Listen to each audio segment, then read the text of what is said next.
Selamat datang di channel Sekolah Minggu Lion Kids Philadelphia.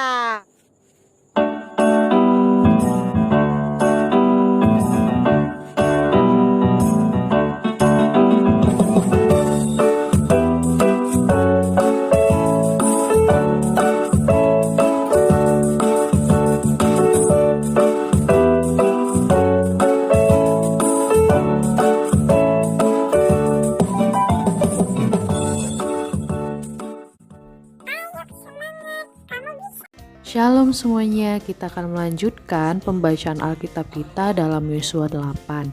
Kita akan mulai dari ayat yang pertama. Kemudian berfirmanlah Tuhan kepada Yosua, "Janganlah takut dan janganlah tawar hati. Bawalah seluruh tentara dan bersiaplah, majulah ke Ai. Ketahuilah, aku serahkan kepadamu raja negeri Ai, rakyatnya, kotanya dan negerinya. Dan haruslah kau lakukan kepada Ai dan rajanya seperti yang kau lakukan kepada Yeriko dan rajanya. Hanya barang-barangnya dan ternaknya boleh kamu jarah. Suruhlah orang bersembunyi di belakang kota itu." Lalu bersiaplah Yosua beserta seluruh tentara untuk pergi ke Ai. Yosua memilih 30.000 orang, pahlawan-pahlawan yang gagah perkasa. Mereka disuruhnya pergi pada waktu malam, dan kepada mereka diperintahkannya, katanya, "Ketahuilah, kamu harus bersembunyi di belakang kota itu untuk menyerangnya. Janganlah terlalu jauh dari kota itu dan bersiap-siaplah kamu sekalian. Aku dan semua orang yang bersama-sama dengan aku akan mendekati kota itu. Apabila mereka keluar menyerbu kami seperti yang pertama kali, maka kami akan melarikan diri dari hadapan mereka. Jadi mereka akan keluar menyusul kami sehingga kami memancing mereka jauh dari kota itu, sebab mereka akan berkata, 'Orang-orang itu melarikan diri dari hadapan kita seperti yang pertama kali.' Jika kami melarikan diri dari hadapan mereka, maka kamu harus bangun dari tempat persembunyianmu itu untuk menduduki kota itu, dan Tuhan Allahmu akan menyerahkannya ke dalam tanganmu. Segera setelah kamu merebut kota itu, haruslah kamu membakarnya sesuai dengan firman Tuhan. Kamu harus melakukan semuanya itu. Ingatlah, itulah perintahku kepadamu." Demikianlah Yosua menyuruh mereka pergi, lalu berjalanlah mereka ke tempat persembunyian dan tinggal di antara Betel dan Ai di sebelah barat Ai. Tetapi Yosua bermalam di tengah-tengah rakyat pada malam itu.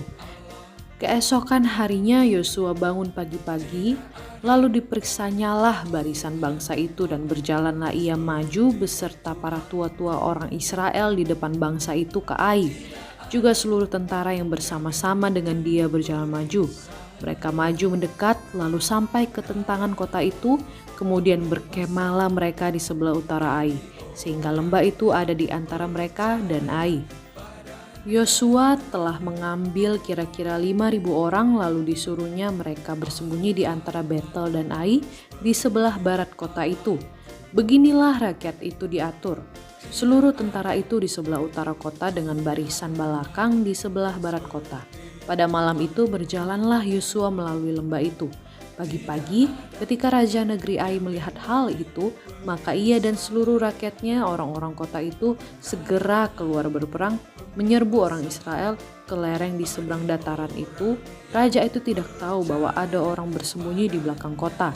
Yosua dan seluruh orang Israel itu berlaku seolah-olah dipukul mundur oleh mereka, lalu melarikan diri ke arah padang gurun. Sebab itu semua orang yang ada di kota dikerahkan untuk mengejar orang Israel. Maka mereka mengejar Yosua, sehingga makin jauhlah mereka terpancing dari kota. Seorang pun tidak tertinggal lagi di Ai dan Betel yang tidak keluar memburu orang Israel. Mereka meninggalkan kota itu terbuka karena mereka mengejar orang Israel. Lalu berfirmanlah Tuhan kepada Yosua, "Ancungkanlah lembing yang ada di tanganmu ke arah Ai, sebab aku menyerahkan kota itu ke dalam tanganmu." Maka Yosua mengacungkan lembing yang di tangannya ke arah kota itu. Ketika diancungkannya tangannya, maka segeralah bangun orang-orang yang bersembunyi itu dari tempatnya. Mereka berlari memasuki kota, merebutnya, lalu segera membakar kota itu. Ketika orang Ai berpaling menoleh ke belakang, tampaklah asap kota itu naik membubung ke langit. Mereka tidak sempat melarikan diri kemanapun juga, sebab rakyat yang tadinya lari ke padang gurun berbalik melawan pengejar-pengejarnya. Ketika Yosua dan seluruh Israel melihat bahwa orang-orang yang bersembunyi itu telah merebut kota dan bahwa asap kota itu naik membubung, berbaliklah mereka lalu menewaskan orang-orang Ai. Sementara itu juga keluar orang-orang Israel yang lain dari dalam kota menyerbu orang-orang Ai, sehingga terjepit di tengah-tengah orang Israel itu, yang ini dari sini dan yang itu dari sana. Orang-orang Ai ditewaskan sehingga seorang pun dari mereka tidak ada yang dibiarkan terlepas atau luput. Tetapi Raja Ai ditangkap mereka hidup-hidup dan dihadapkan kepada Yosua.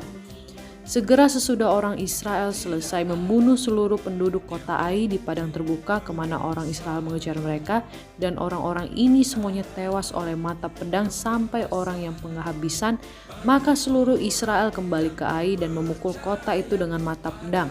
Jumlah semua orang yang tewas pada hari itu, baik laki-laki maupun perempuan, ada 12.000 orang, semuanya orang Ai. Dan Yosua tidak menarik tangannya yang mengancungkan lembing itu sebelum seluruh penduduk kota Ai ditumpasnya. Hanya ternak dan barang-barang kota itu dijara oleh orang Israel sesuai dengan firman Tuhan yang diperintahkannya kepada Yosua. Yosua membakar Ai dan membuatnya menjadi timbunan puing untuk selama-lamanya, menjadi tempat yang tandus sampai sekarang.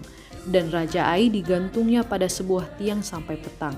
Ketika matahari terbenam, Yosua memerintahkan orang menurunkan mayat itu dari tiang, lalu dilemparkan di depan pintu gerbang kota. Kemudian didirikan oranglah di atasnya suatu timbunan batu yang besar yang masih ada sampai sekarang.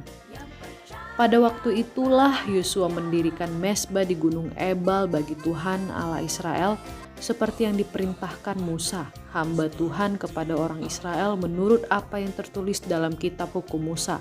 Suatu mezbah dari batu-batu yang tidak dipahat, yang tidak diolah dengan perkakas besi apapun. Di atasnya lah mereka mempersembahkan korban bakaran kepada Tuhan dan mengorbankan korban keselamatan.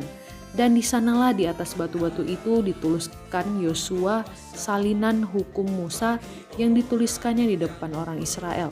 Seluruh orang Israel, para tua-tuanya, para pengatur pasukannya, dan para hakimnya berdiri sebelah menyebelah tabut, berhadapan dengan para imam yang memang suku Lewi, para pengangkat tabut perjanjian Tuhan itu, baik pendatang maupun anak negeri, setengahnya menghadap ke gunung Gerizim dan setengahnya lagi menghadap ke gunung Ebal, seperti yang dahulu diperintahkan oleh Musa hamba Tuhan apabila orang memberkati bangsa Israel.